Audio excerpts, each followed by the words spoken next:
We found a lot of sand, a lot of mud up there. That makes me really nervous. Is that the worst cleanup we've ever done? Worst cleanup ever.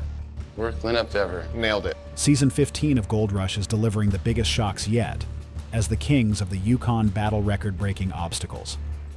Parker is losing millions, Tony is reviving ancient tech, and Rick is risking everything on a single hole in the ground. Hands down, this is the most stressful year in mining history. But this key detail can shock those who think gold is easy money. Sometimes the dirt costs more than the treasure. For starters, everyone's wondering if the 10,000-ounce dream is dead. You won't believe how these legends handle the heat of the freeze. Yukon ice battles. Parker Schnabel's dream of hitting 10,000 ounces this season is turning into a nightmare at Dominion Creek. It's midsummer, but the ground behaves like it's the middle of winter. The permafrost is so thick that it's stopping every shovel in its tracks. Parker is losing millions of dollars on 2 huge cuts, but so far, he's only banked 576 ounces. That's a tiny fraction of what he needs to cover his costs. Basically, the sinkhole in his pocket keeps growing. He's trying to stay positive, but that's putting it lightly. He knows he needs at least 100 ounces a week just to keep the lights on. Tony needs a ripper shank? Oh no, me and Faith this year have gone out on our own. To fix this, he's ordered a ditch 8,000 feet long to drain the meltwater. It's a big plan, but it requires Mitch Blaschke to break through ground. That's as hard as concrete. Mitch is using the 480 excavator with a custom ripper called the Devil's Finger. It's the only tool that can handle this frozen mess. But while they're digging, disaster strikes. The machine stops turning and makes a horrible popping sound. It turns out the excavator lost a swing drive. This is the last thing they need when they're already behind. Parker's debt is piling up and the long cut is still full of mud and sand. They can't put that through the wash plant because it'll just jam everything up. This soupy mess is a loader operator's worst fear. Evan Kurtz is trying to feed Roxanne, but the wet dirt just stacks on the grizzlies. It's a living hell for the crew. Things get even crazier when Roxanne's feeder conveyor jams up completely. Mitch finds a tear in the belt that looks like a zipper. If they don't fix it fast, it'll rip the whole thing open. They find rocks stuck in the tail pulley, which is what caused the damage. The crew has to spend hours shoveling out wet sand that's as thick as cement. Every hour the plant is down, Parker loses more gold. He can't afford any downtime, but the Yukon doesn't care about his schedule. They eventually get the belt resealed and the drum cleared, but 3.5 hours are gone. Parker's frustration leads him to a massive gamble. He buys another mining company for $2.5 million just to get on the Sulphur Creek claim. Oh, look at that. Oh! He needs ground that is ready to sell right now. He buys a wash plant called Bob and puts Damian Brown in charge. But Bob isn't much better than Roxanne. In the first full week, the pre-wash jams up. Bill and Justin, the mechanics, have to drive 25 miles to fix it. They find a drive shaft that's totally destroyed. The bearings are gone, and the shaft is wasted steel. Parker is under a mountain of pressure to make this move pay off before the season ends. The crew at Sulphur Creek feels the weight of this gamble. With a skeleton crew and limited tools, keeping Bob running is next to impossible. Justin has to cut the drive chain and replace the sprockets just to get the belt moving again. The old sprockets were so worn they had hooks in them. It's a miracle the machine was even turning. Parker is betting everything on a smash and grab play to bring in a fast 1,000 ounces. He's saddling up on more debt, hoping the gold run cut will save his year. If it doesn't, this season might be his first big failure. Even with the new ground, the Dominion property is coming in slow. Parker's massive ambition has been stopped by mistakes and setbacks. He's 2/3 of the way through the season and hasn't even hit half of his goal. He's trying to keep the monster alive, but the cost of fuel and repairs is sky high.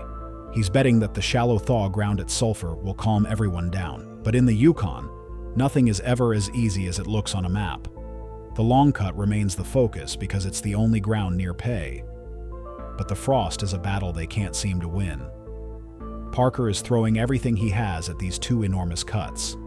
Mitch, Tyson, and Damian are working their hearts out, but the ground is just too tough. They need dry dirt, but all they have is mushroom soup. It's a constant struggle to work smarter and harder while the gold stays locked in the ice. This key detail about the conveyor jam shows just how close they are to a total shutdown. Klondike King gambles. Tony Beets is the king of the Klondike for a reason, but even he is feeling the pinch this year. He's 10 weeks into the season and his family empire has mined over 2,500 ounces. That's worth more than $6 million, but he's not satisfied. He's 840 ounces short of his 5,000-ounce target. To get there, he's going back to his roots. He's bringing back the 85-year-old dredge. This behemoth can deliver 80 ounces a week if it's running right. The problem is, it's been sitting idle for a year, and it's beached on a pile of rock. Tony calls in his old friend Greg Mason to get the dinosaur moving again. Greg is one of the only people Tony trusts with this machine. But moving a 350-ton boat isn't a piece of cake. They have to use winches and cables anchored to dozers on the shore. The onboard motors aren't strong enough to pull it off the bedrock. Tony has to use 2 D7 dozers to tug the dredge into deep water. It's a tricky operation that could easily snap a cable or damage the hull. Greg is worried about the boat floating away, but Tony just wants to see some gold in the sluice boxes. While Tony is busy with the dredge, his son Kevin is struggling on Scribner Creek. Kevin is weeks behind on his royalty payments, and Tony isn't playing favorites. It's a business, not a party, and Tony wants his cut. To help Kevin get started, Tony hauls in a conveyor and a hopper feeder. Kevin is weeks behind schedule, and his 1,000-ounce goal is looking unlikely. He's fighting his own battles with broken equipment. The 700 excavator broke down for the 900th time, forcing him to use a D10 dozer to push rock. Kevin's crew is under the gun to build a massive pad 400 feet long. They're stripping a hillside to get coarse material, but they're running out of dirt. Kevin also has a new sidekick, a chocolate lab named Bosco. It was a birthday present from his parents, but the puppy doesn't listen very well yet. Despite the distractions, Kevin knows he needs to get the plant running soon. He's weeks behind, and his dad is breathing down his neck for royalties. The sooner the plant is running, the better. Back at the dredge, the bucket ladder finally starts turning. Tony is excited to see the buckets bringing up dirt for the first time in 6 weeks. He says he's so happy he could just piss his pants. It's a low-cost operation with only a 2-man crew, but it can make serious money. The dredge is dredging, and Tony is back in his element. He knows that as long as gold is trickling in, he's okay. But he needs a big finish to hit his 5,000-ounce goal. The Beets family empire is spread across Indian River and Paradise Hill. They have 3 plants running by the end of the season: Herald, Sluice, and the Paradise Hill Trommel. Each plant is bringing in hundreds of ounces. Tony's daughter Monica and his sons are all contributing to the final weigh-ins. It's a family business through and through. They end up with over 5,700 ounces total. That's a hell of a lot better than last year, and Tony is finally a happy man. Kevin's first year as a mine boss ends with a surprise. He hits his 1,000-ounce goal and even beats it a little. He weighs up 360 ounces in his final wash, worth over $1 million. It's enough to pay everyone off and show his dad he can handle the job. Tony is proud of his kids, but he won't let them off the hook easily. He tells them to keep dreaming about him retiring. The family business is stronger than ever, and they've mined more gold than ever before. Team drama. Rick Ness is facing a crisis at the end of the season. He has no gold in the bank and his crew is getting tired. He knows he can't settle for the bare minimum, so he comes up with a wild plan. He wants to go back to Rally Valley, but a new spot he calls Rally Valley 2.0. He knows there's a gold-rich channel 210 feet deep under the bedrock.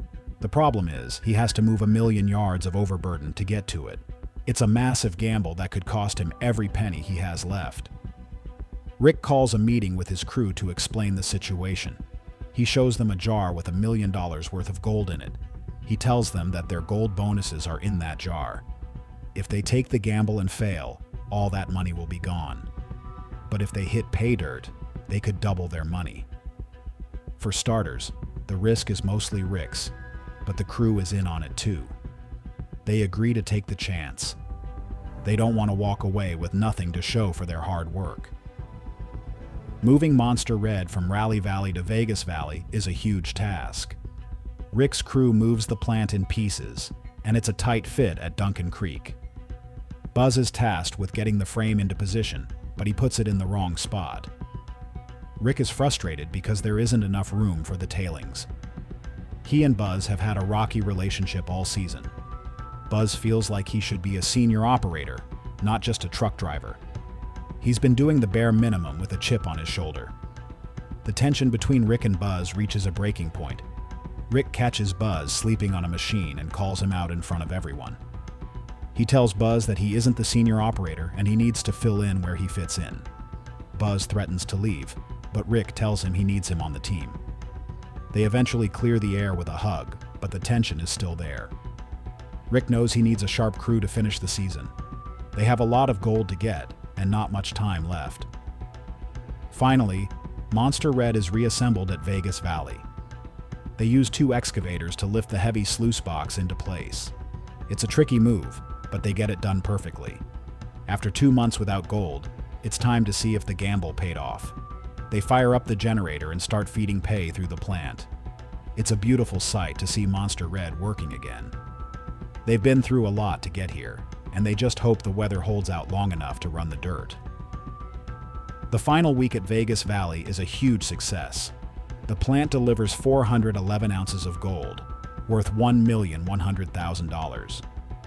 Rick's total for the season reaches 1,720 ounces. It's an amazing result for a small crew of 7 people. Rick gives each crew member a jar with 25 ounces of gold in it. That's worth more than $50,000 for each person. They all busted their asses, and it paid off in a big way. Rick is proud of his team for filling the gaps in his own weaknesses. They pulled together and made the gamble work. He knows next season will be another gamble because of water licenses, but he wants this crew with him. They've proved they can handle the Yukon's toughest challenges. Rick's season was a roller coaster, but he finished on top. The Vegas Valley gamble will be remembered as one of his gutsiest moves ever.